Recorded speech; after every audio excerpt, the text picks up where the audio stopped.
So good morning guys. तो चलिए start करते हैं आज के यानी कि 1 दिसंबर के इंपॉर्टेंट करंट अफेयर्स को। तो इसमें पूछ रहे हैं अभी हाल ही में किस आईआईटी ने सामाजिक परिवर्तन के लिए इम्पैक्ट राइज नाम से एक पहल शुरू की है। तो आंसर होगा आईआईटी खड़गपुर। तो अभी हाल ही में आईआईटी खड़गपुर ने इम्पैक्ट राइज नाम से एक पहल शुरू की है जो बड़े पैमाने पर सामाजिक परिवर्तन लाने के लिए अनुसंधान, नवाचार, कौशल और उद्यमिता को बढ़ावा देती है। मतलब राइज का मतलब भी यही हो गया, research, innovation, skills and entrepreneurship. तो इसका उद्देश्य है टिकाऊ प्रौद्योगिकी और नवाचार के माध्यम से सामाजिक और पर्यावरणीय चुनौतियों का समाधान करना। तो ये जो राइज इम्पैक्ट है, इस पहल को शुरू किया किस आईआईटी ने? आईआईटी खड़गपुर ने। कुछ आईआईटी से संबंधित और प्रश्न मैं आपको रिवाइज करवाऊं तो अभी कोल इंडिया ने स्वच्छ कोयला ऊर्जा और नेट जीरो केंद्र क्लेंजी स्थापित करने के लिए समझौता किया था आईआईटी हैदराबाद के साथ।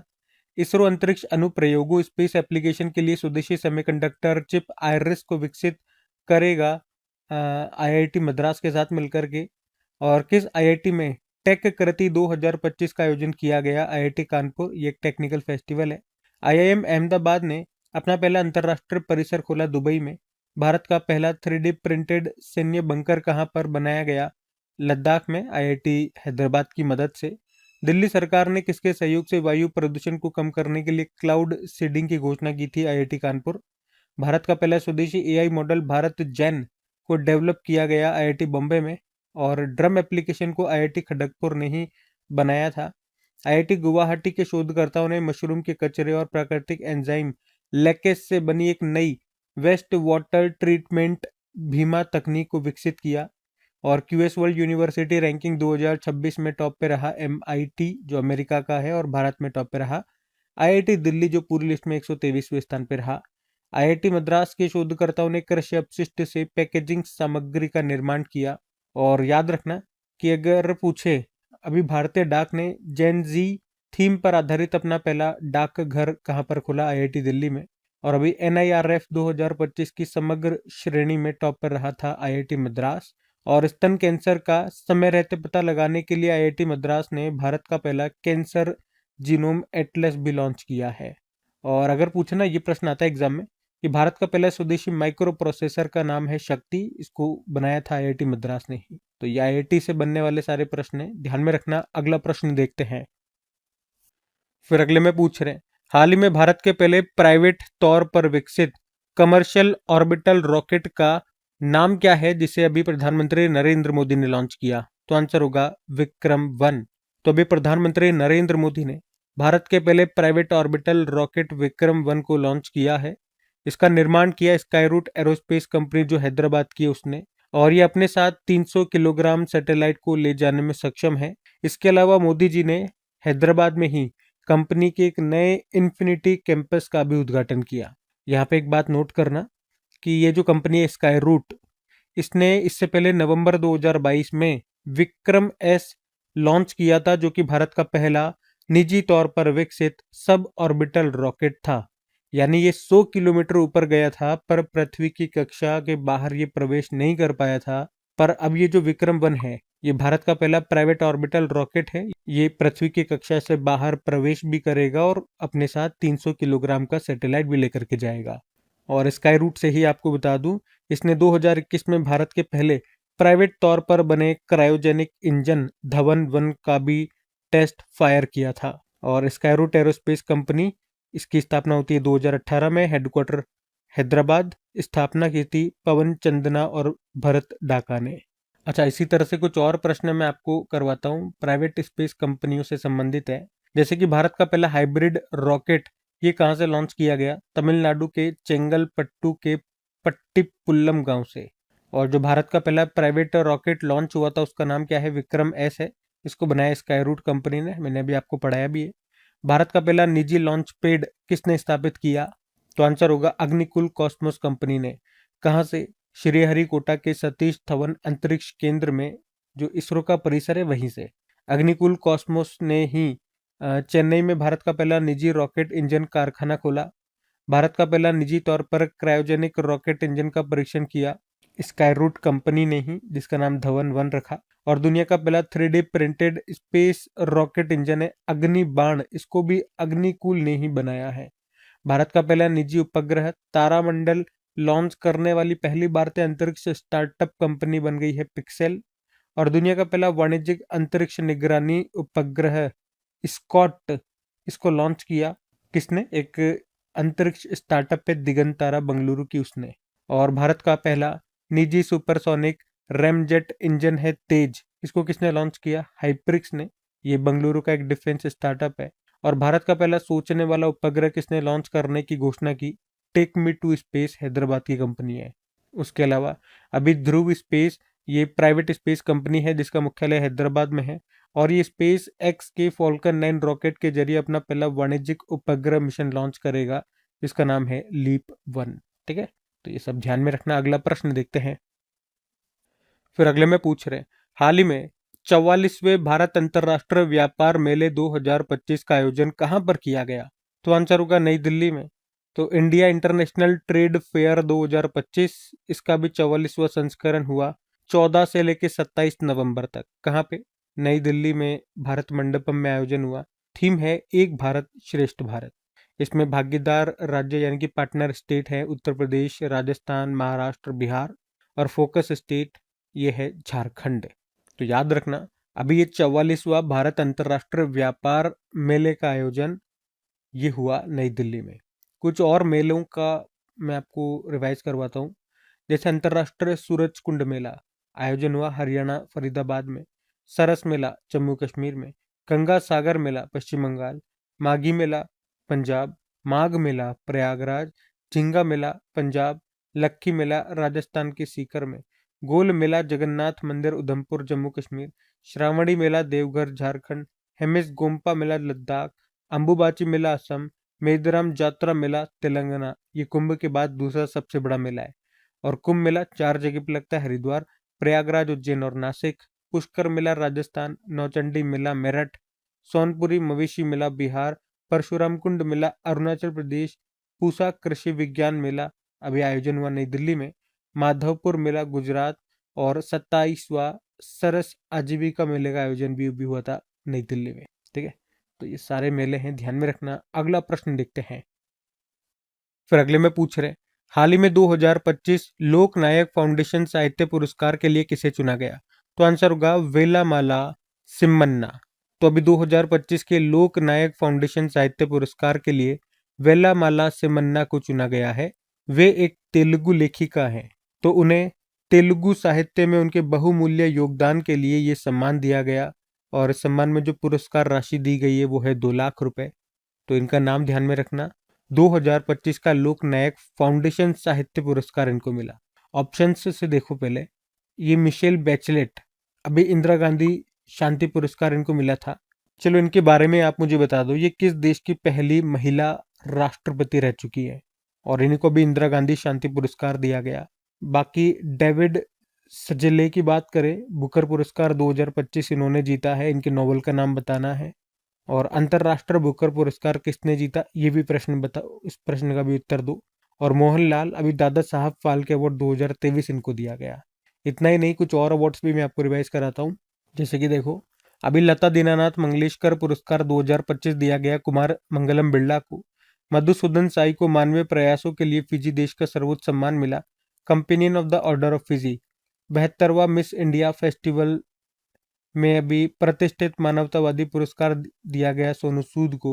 और ये जो मिस वर्ल्ड का आयोजन हुआ था हैदराबाद में, इसको जीता ओपिल सुचाता ने, थाईलैंड की हैं। और 2025 यूनेस्को गिलर्मो कैनो विश्व प्रेस स्वतंत्रता पुरस्कार ला प्रेंस को दिया गया, निकारागुआ का 100 साल पुराना अखबार है। वर्ल्ड ज्यूरिस्ट एसोसिएशन के द्वारा मेडल ऑफ ऑनर से सम्मानित होने वाले पहले भारतीय वकील कौन है? भुवन रिबू हैं। और USISPF US India strategic partnership forum global leadership award 2025 दिया गया कुमार मंगलम बिरला को। वर्ल्ड फूड प्राइज 2025 दिया गया मारियांगेला हुंगरिया को, जो ब्राजील से हैं। और 2025 के लिए अंतरराष्ट्रीय बुकर पुरस्कार ये भानु मुश्ताक को ही दिया गया, भारतीय लेखिका है। इनके नोवेल हार्ट लैम्प के लिए, ये मूल रूप से कन्नड़ भाषा में लिखा है, तो आप कह सकते हो ये अवार्ड जीतने वाली ये पहली कन्नड़ भाषा की पुस्तक बनी थी। और इसको ट्रांसलेट किया था दीपा भाष्टी ने। तो ये ध्यान में रखना। अगला प्रश्न देखते हैं। फिर अगले में पूछ रहे हैं, हाल ही में उत्तर प्रदेश के किस उत्पाद को जीआई टैग मिला है? तो आंसर होगा मथुरा पोशाक को और मेरठ बिगुल को। तो अभी उत्तर प्रदेश के मथुरा की जर्री पोशाक को जीआई टैग दिया गया। इसी तरह से मेरठ के प्रसिद्ध वाद्य यंत्र है बिगुल, इसको भी जीआई टैग मिला है। तो मथुरा में बनी जरी की पोशाक भगवान श्री कृष्ण से जुड़ी हुई है और मेरठ के बगुल ने स्वतंत्रता संग्राम में महत्वपूर्ण भूमिका निभाई थी, मतलब इसका इस्तेमाल होता था उस वक्त।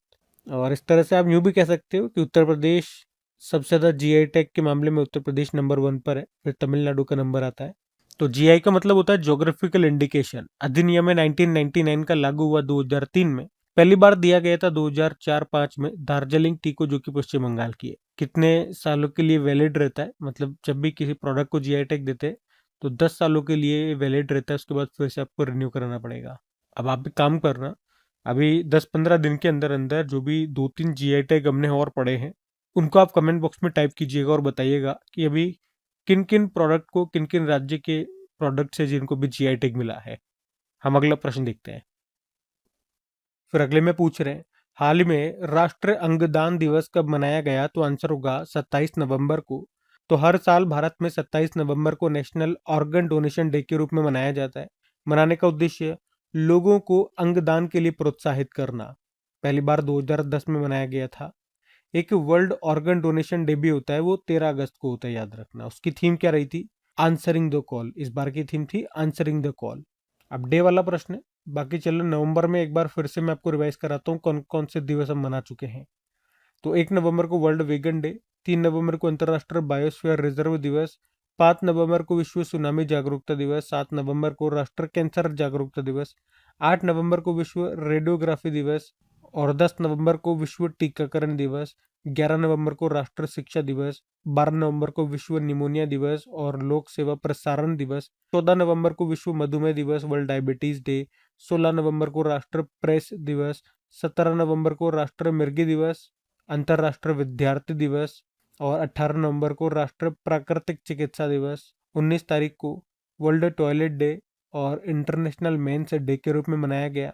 नेशनल इंटीग्रिटी डे भी होता है। 20 नवंबर को वर्ल्ड चिल्ड्रंस डे, 21 नवंबर को वर्ल्ड फिशरीज डे और वर्ल्ड टीवी डे के रूप में मनाया गया। और अभी 26 नवंबर को आपने नेशनल मिल्क डे और संविधान दिवस के रूप में भी मनाया था। तो ये भी पॉइंट्स ध्यान में रखना। अगला प्रश्न देखते हैं। फिर अगले में पूछ रहे हैं कि अभी हाल ही में जगन्नाथोटा प्रभाला तीर्थम उत्सव किस राज्य का यह राज्य उत्सव अभी घोषित कर दिया गया? तो आंसर होगा आंध्र प्रदेश।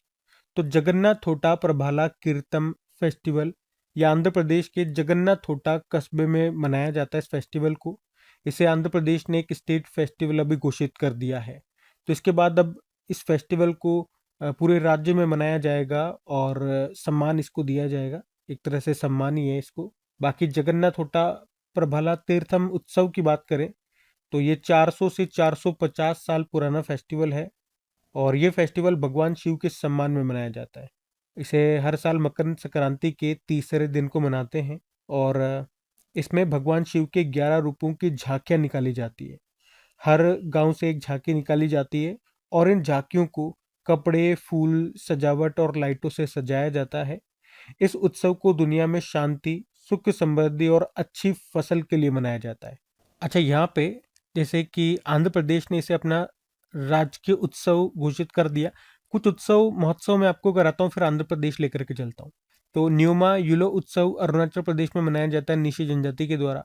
अलिये लिगोंग उत्सव असम में मनाया जाता है मिसिंग जनजाति के द्वारा। रक्षा मंत्रालय ने कहाँ पर शौर्य वेदनम उत्सव का आयोजन किया? बिहार के पूर्वी चंपारण जिले के मोतिहारी शहर में।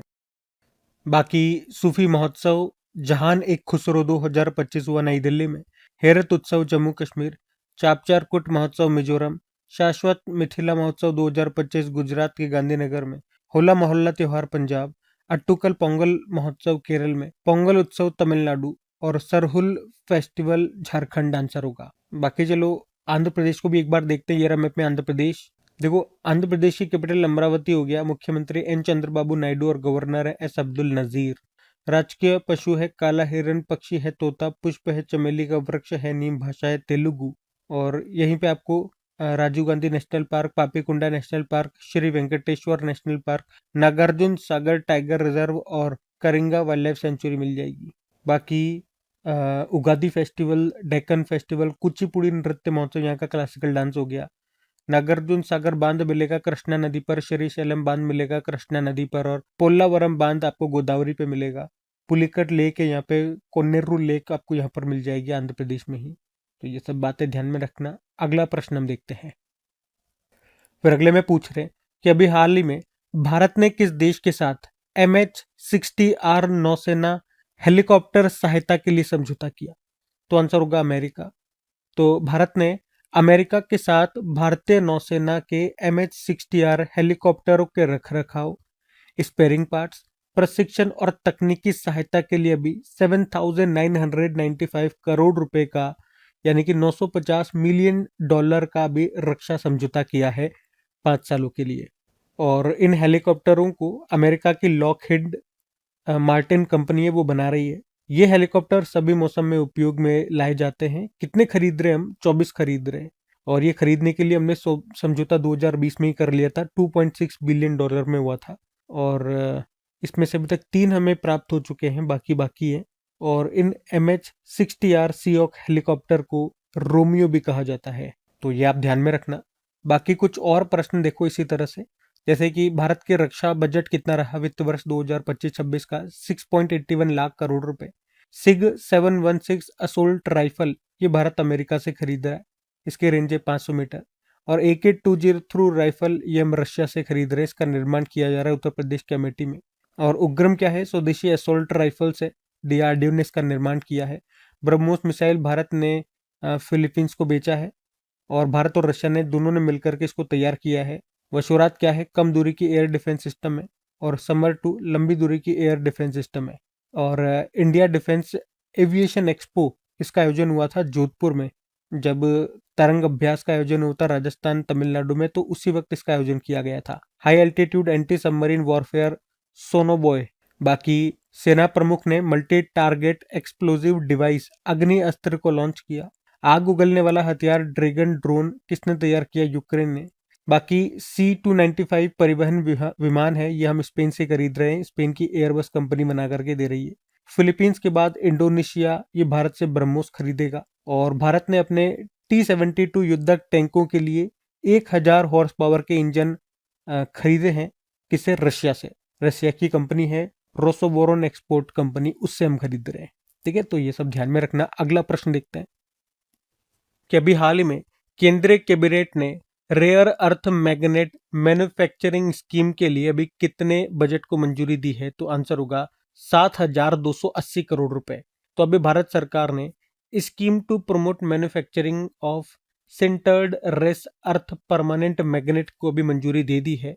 तो इस स्कीम के लिए कितने रुपए का बजट रखा गया है? 7,280 करोड़ रुपए का बजट अलोकेट किया गया है। तो इस स्कीम का उद्देश्य क्या है? भारत में रेयर अर्थ परमानेंट मैग्नेट के मैन्युफैक्चर को बढ़ाना। और ये वो मैग्नेट है जिन्हें रेयर अर्थ मेटल से बनाया जाता है। इसमें रेयर अर्थ ऑक्साइड्स को धातु यानी कि मेटल में बदला जाता है। फिर मिश्र अलॉय यानी कि मिश्र धातु अलॉयज बनेंगे, और अंत में तैयार होगा सिंटर्ड रेयर अर्थ मैग्नेट।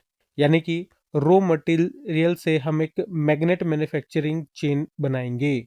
और इस मैग्नेट का इस्तेमाल electric vehicle, renewable energy, electronics, aerospace और डिफेंस में किया जाता है। और इससे देश की टेक्नोलॉजी मैन्युफैक्चरिंग में आत्मनिर्भरता बढ़ेगी। और ये जो स्कीम है जिसको भी मंजूरी दी है कैबिनेट ने, ये 7 सालों तक चलेगी। और भारत में रेयर अर्थ परमानेंट मैग्नेट की मैन्युफैक्चरिंग को मेट्रिक टन प्रति वर्ष करने का लक्ष्य भी रखा है। तो रेयर अर्थ परमानेंट मैग्नेट क्या है? ये बहुत पावरफुल होती है, इसकी एनर्जी डेंसिटी बहुत ज़्यादा होती है, और इन मैग्नेट्स का परफॉर्मेंस नॉर्मल मैग्नेट से बेहतर होता है। ठीक है, तो इससे संबंधित हमने सारी बातें यहाँ पे पढ़ी, ध्यान में रखना। अगला प्रश्न देखते हैं।